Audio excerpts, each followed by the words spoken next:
Okay, this is Chris. For the final part in this deep dive into Nektarine, to get you an idea of what the capabilities are, I'm going to talk about an external plugin instead of the drum pads and stuff that are on board.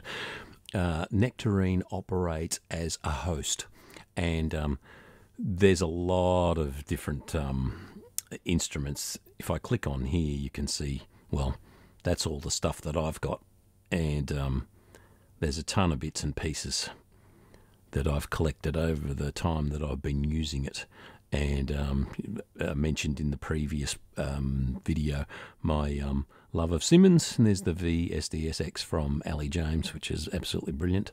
And I've got lots and lots of Cherry Audio plugins. Some of those are the ones that come with the LX series Nektars and the LX Mini and the Panorama T series. So the PS20s and stuff like that. Lots of good stuff there. Personal favourite, I'm going over to the Softube Model 72. And with the Softube Model 72, I'm going to...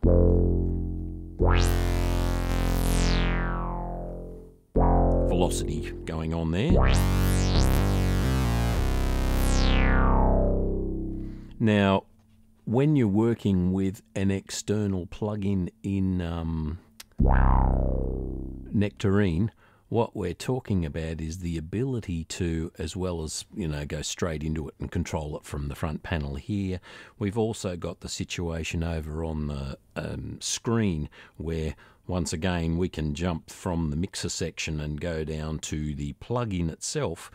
And what's basically happened here, I'll go over to this little icon of the knob there, and that's actually your parameter assignment with the knobs that are available and the buttons under the screen, of course.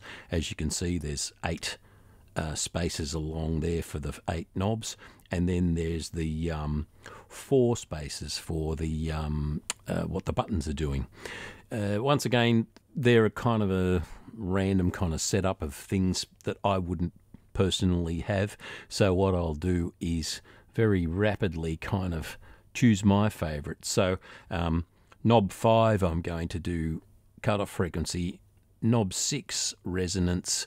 There's a couple of really nice things available, like there's a doubling function, which I'm going to put there as a button, and there is the amount, and I'm going to put that above there. So when you're messing with this and the last knob, you're going to get that doubling spreading effect that is available on the very big fat Model 72, which is my favorite Minimoog emulation.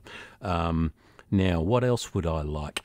I like the idea of being able to mess with the range of the oscillator 1 and also the tuning of oscillator 2. So I'll put those 2 up there, and I'll put the range of 2 as well. And what else would I like? Feedback switch. Feedback switch allows you to use that great function that Dr. Bob introduced to us of taking the low output of the Minimoog and feeding it back into the input, so that the high output then goes to the mixer, and you can drive very, very heavily the circuit for the volume output of the original. And so what we've got available to us is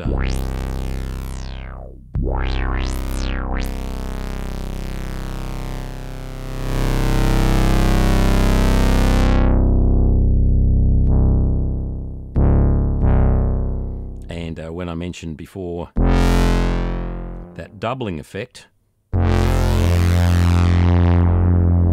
the amount of spread, I hope you're listening in stereo, because that's doubling and spread. Okay, that's way too big. But you get the idea of what's possible with any of your favorite plugins. There are a lot of them that have already been mapped by the Nektar folk, and people obviously sending in their favourites and all the rest of it. But there are a lot of them still out there that haven't been mapped. But that's how difficult it is to map them. I just did drag and drop for my favourite bits and pieces. And what else do I want to switch on and off? I've got the feedback switch with this feedback volume. I've got the doubling switch with the spread. All of the other different functionalities and stuff like that, I won't go searching because you'll obviously have your favourites and I have mine. But now, with this situation as it is, I've got control over all of these functions from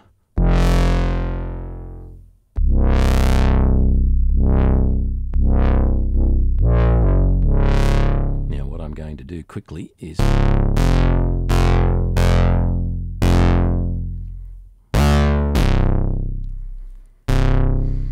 she's a little bit hot.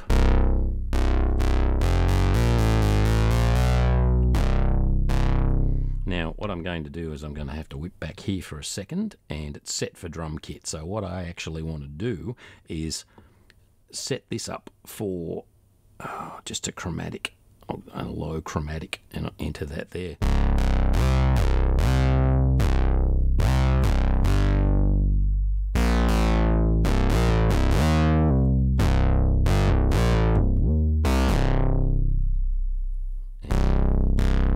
Go back to the door and go back to my plugin, and then I've got my individual functions.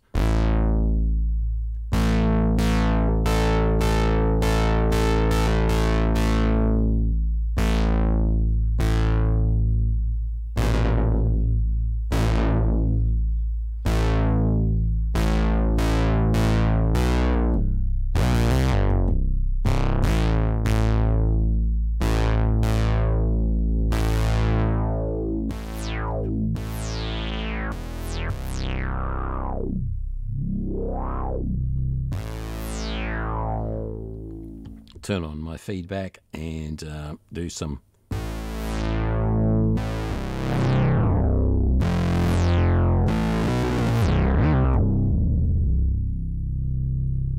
and turn that off.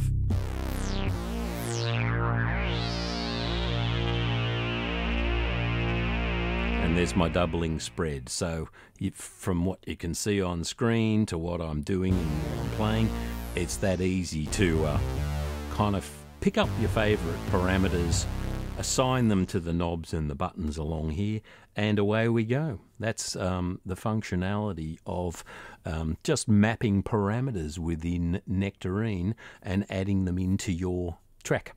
And